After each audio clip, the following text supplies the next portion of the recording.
Bonjour et bienvenue pour le tour d'horizon des actualités en IA générative. On est sur la troisième semaine d'octobre 2025 et attention, ça a bougé. Un géant a été détrôné, de nouvelles IA complètement autonomes pointent le bout de leur nez et les discussions sur l'avenir du travail, eh bien, elles sont devenues très très concrètes. C'est parti. Allez, on attaque direct avec la plus grosse info de la semaine. Il y a eu un véritable tremblement de terre au sommet de la hiérarchie des modèles d'IA. Le classement a changé, et pas qu'un peu. Alors, comment on sait tout ça? Eh bien, ces résultats, ils sortent de plus de 2 millions de tests d'utilisateurs complètement anonymes.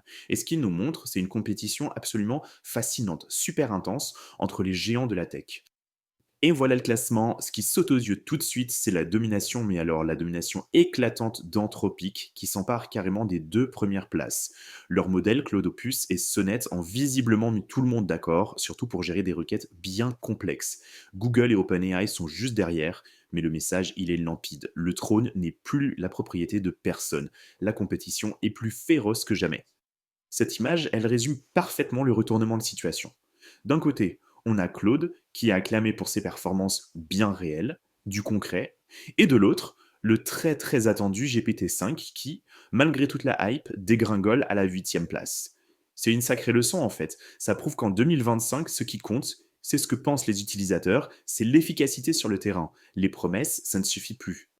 Bon, au-delà de cette course au sommet, la semaine a aussi été riche en enseignements sur la façon dont l'IA s'infiltre de plus en plus dans notre monde professionnel et change notre façon de travailler.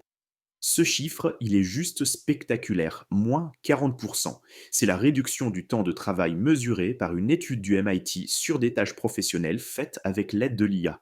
Et en plus, la qualité augmente de 18%. On voit bien là l'impact très tangible de ces outils. Il ne s'agit pas juste de faire les choses plus vite, mais bien de libérer du temps pour se concentrer sur ce qui a vraiment de la valeur. Et forcément, face à un tel potentiel, des initiatives voient le jour. Prenez BPI France Université par exemple. Ils lancent des formations gratuites pour démocratiser l'accès à ces outils. L'idée, c'est de s'assurer que les petites et moyennes entreprises, les entrepreneurs, ne restent pas sur le bord de la route de cette révolution.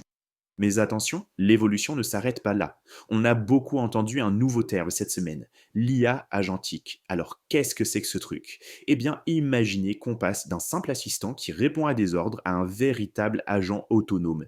Un agent qui peut planifier, prendre des décisions et agir pour accomplir une mission complexe, tout seul. En exemple parfait, c'est la cybersécurité. Les experts sont littéralement noyés sous un déluge d'alertes.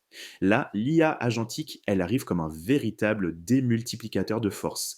Elle trie, elle enquête toute seule et elle peut faire gagner des dizaines d'heures par semaine à une équipe. Le résultat? Les humains peuvent enfin se concentrer sur les menaces vraiment critiques. On ne fait plus que réagir, on anticipe. Et évidemment, plus l'IA devient puissante, plus elle s'intègre dans nos vies, et plus les grands débats sur son impact sociétal deviennent intenses. Et cette semaine n'a pas dérogé à la règle. Cette citation, elle vient d'une haute responsable européenne, et elle résume parfaitement le casse-tête des gouvernements. Comment on fait pour réguler une technologie qui va à une vitesse folle sans tuer l'innovation dans l'œuf? C'est tout l'enjeu du fameux AI Act européen, qui continue de faire couler beaucoup d'encre. Et c'est là que le débat sur l'emploi quitte la théorie pour entrer dans le réel. Quand on apprend que des licenciements chez Dell France sont directement liés à leur stratégie IA, on voit concrètement ce qui se passe sur le terrain. Ça met en lumière une urgence. Il ne suffit plus de parler d'adaptation, il faut agir avec des plans concrets de formation et de reconversion. Et puis, il y a la question centrale des données. Cette semaine, c'est Lingling qui a annoncé qu'il allait utiliser les données de ses utilisateurs pour entraîner ses propres IA.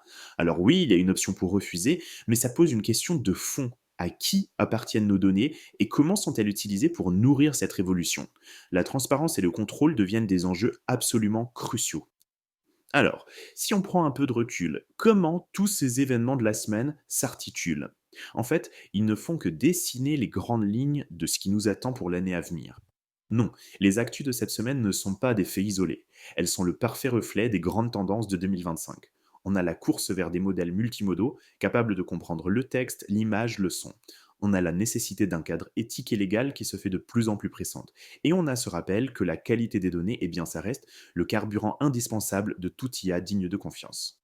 Voilà, cette semaine nous a donné un petit aperçu d'un futur avec une IA plus puissante, plus autonome, plus intégrée partout. Le rythme s'accélère d'une manière vertigineuse.